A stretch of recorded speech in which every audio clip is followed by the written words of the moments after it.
unbagging video from theplayersaid.com. Today we're taking a look at C3i magazine. This is issue number 32. It just came out end of 2018. We'll just crack this open. There's actually quite a lot in here, so we'll kind of get to as much as we can without spoiling it all. Okay.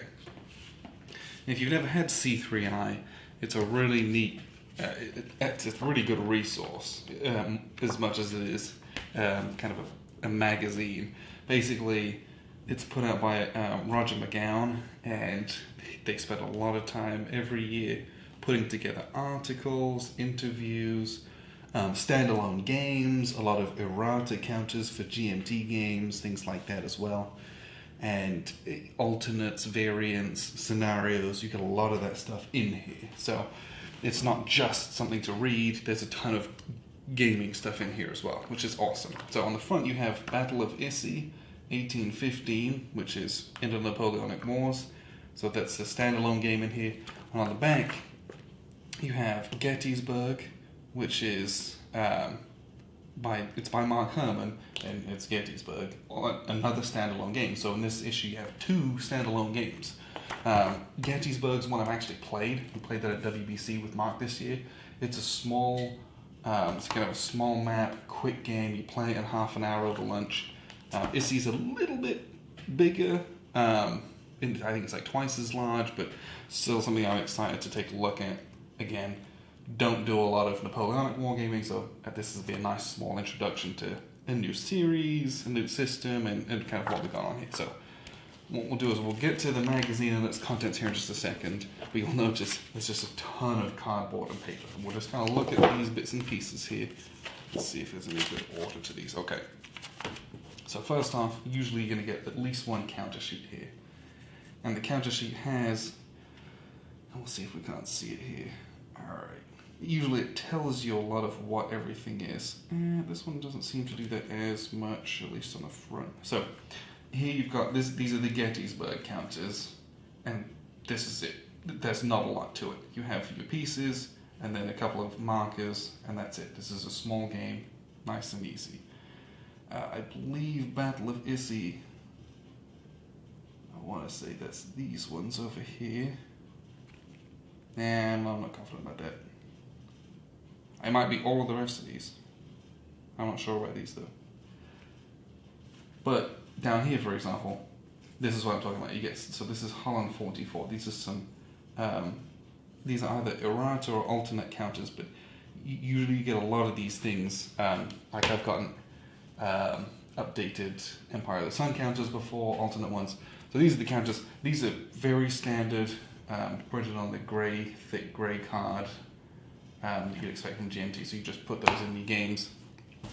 Nice and easy. So, Battle of Issy, these are the rule books.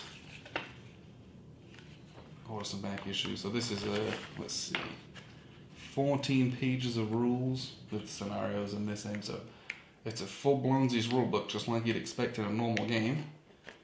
So we'll take a look at that. This is the map for Issy, I believe. Yeah, it is. So this is, okay. Basically, this is what? Probably 17 inch tall, maybe? Yeah, so you've got Paris, and you're fighting Issy outside of Paris. This is one of the last major battles before the end of the war. Cool looking map. If you look here, we'll just kind of show you the building's kind of a 3D effect to them, so it's got kind of a neat look to it, but small.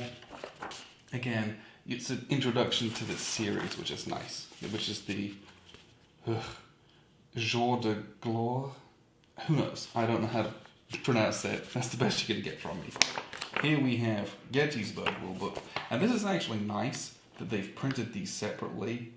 It used to be that the rules would be in the magazine, or it would be kind of a tear out. When they print them separately like this, it's really, really nice. Really enjoy that I don't have to kind of have a magazine kicking around. This is the map for Gettysburg. So kind of this looks like an old parchment map, almost. Hex overlay. Basically, you have an artillery support track. This is how many artillery points you have. That's abstracted. and it's 6 game turns. This has a really cool command system. That's where a lot of the game becomes really interesting, is your units can only be so far away from your kind of main commander.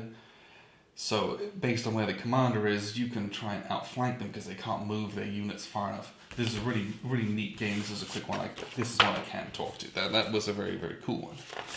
We have played for Issy here, which has DRMs, artillery fire, odds tables, terrain effects chart, and some results there. This is table battles. This is for... I'm not confident about this. C3i. I'm not sure. Well, I'll have to read up a little more, but that's you get so much stuff in these that I don't know. So these are the cards for table battles. So this goes with this. Which I think that's what these counters were for. They look like this stuff here. This looks like table battles here. Oh, here's something that I did want to show you, which I forgot about. Here's Bridge on the River Kwai. It says Empire of the Sun here. These are some cool little counters that we'll get to there. These are for Arquebus. And that's just it. You buy these magazines. Half these games I don't have, but I get to explore them and have some fun with it. These are little punch cards. So I'll figure out those. What's that? These are Roger McGowan's Art Collector Card series. These are just kind of collectible cards that they make. Obviously, it's kind of filling up space, but make some nice artwork for you. That's cool. Do what you want with those. This is the alternate scenario for Holland 44, which is where these counters came in down here. So that's turn record track, alternate setup with the new units in there as well. So again, you've played Holland 44, it's an amazing game, which it is, and I highly recommend it, but you know, in these new magazines, you get, here's a new scenario or a new way to play. It makes your games, it's an expansion, a mini expansion of your game, and I really like that part of this game. This is a battle board for Pendragon. If you've played Pendragon, I felt like the combat system there was quite a lot of steps to remember, so learning it new was quite a challenge, especially compared to other coin games. This simplifies it. What are your units doing? You put them on here and you go down the line, basically. This is an excellent resource. If you're new to Pendragon or not played it, 10 out of 10 I recommend using this. This is really, really helpful. On the back, you've got it's a Gettysburg play aid. So you've got sequence of play, the attack procedure, so there's some modifiers in there and the steps at which you do that, and then kind of some modifiers and results there. So that's that. And then the last thing we have here is Pedigrees. This is a little map for Pedigrees. I'm not sure about this one. There's some Pedigrees stuff in the magazine, and I think it's related to that. So, the magazine itself, I'm not going to tell you all that's in here, but there is a lot of really, really cool stuff. I'm going to go through the table of contents so you know. There's a new scenario in here for Ukraine 43, and they tell you, here's how you set it up, here's what it's for, all those things. There's a cool interview with Jason Matthews, which is just fascinating. He worked on Twilight Struggle, and I love this stuff in a magazine because it's just more about the wargaming world, and I think that stuff's nice and interesting. Mark Herman wrote a strategy guide, or at least here's a strategy to use in Pedigrees, because if you play Pedigrees, it can be pretty daunting, but here's some ideas of things to do, so you can play around with it and learn some good maneuvers, things to do. Bear in mind everyone else has read this, so you might have a hard time implementing those, but it helps you to understand how you should be using your units, what you should be doing with those. Lysander, a 2-player variant. This was posted online, but they had by Philip Jaley, and but he just explains a little bit more about how and why we use that, which very, very cool. We like that. more articles. Let's see, we have in here somewhere. Here's some stuff about the Formio bots for Pedigrees. This is about how they were created, what they're intended to do, how the bots work, where they came from.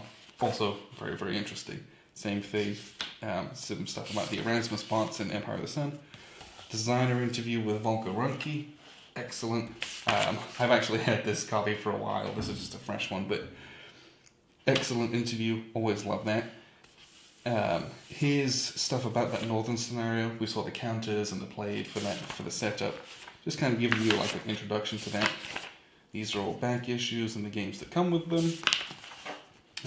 Strategy for the barbarians. People have a hard time with the barbarians in Pendragon. I actually played both the barbarians, had a great time, really, really enjoyed it. But having a focus can be quite difficult. So this just, again, helpful tips, hints, and guides. This one's from the designer Morgan. Last Eagles. This is a game I've not played, but it's from Hexasim, but it's strategy guides again. Just interesting stuff. This is a game I've never played before, but it's one that I will now take a little look at. I think that's maybe what these cards were for. Those cards that we saw, let's take a little look at these ones. I don't know about that. Not sure. There's a lot of stuff in here that I spend my time exploring what this is and what I'm supposed to do with a lot of this stuff. And I have back issues of C3i. I buy a game, I play the game, it's a great game, and then I'm reading one of my old issues. I'm like, oh, I have alternate scenarios for this game. It's a gift that keeps on giving, which is cool. Always good to have an article on the coin games. And this is from VPJ Opponent. He's on Twitter, you can get in touch with him. He talks a lot about all the different types of games that there are, what's good, what he likes. He designs a lot of the bots for these, so he knows a lot about those games, so very interesting there. This is the table battles. Okay, this is what those cards and bits and pieces were for. Okay, we'll take a look at that later. Ben Hull, designer of Fields of Fire, excellent game. Interview with him, kind of his history, really, really, really interesting read. And then what else do we have in here? Great Battles of History designer interview. Caesar Conquest of Gaul, a game that I need to play. So, Empire of the Sun, the Thai-Burma Railway. That's where this bridge on the River Kwai counter came from, which we saw on the counter sheet here. Very famous movie. You've got a 2-page article about this single counter, which doesn't necessarily have huge game effects, but it's the history behind them. It makes the game more rich to me. I love these kind of small additions you get into games, and the love and the history and the importance of this tiny cardboard counter in a game that we all enjoy, what that means to people. I think these kind of things, and this is why I like this magazine, really makes the game come alive to me. That's pretty much it. So there's a ton of stuff in here, a lot of different bits and pieces. You get 2 full kind of small games in here. These always a great publication. I've read a lot of this already, read it over Christmas, but having all the extra bits and pieces is now stuff where I'm like, all right, we're gonna get these games to the table. If it's something you're interested in, if you're new to wargaming, if you're not new to wargaming, C3i is something. Love these. They only come out once a year. But there's always so much cool stuff in there for you, and I highly recommend this magazine. So appreciate you guys tuning in. I've been Alexander from theplayersaid.com.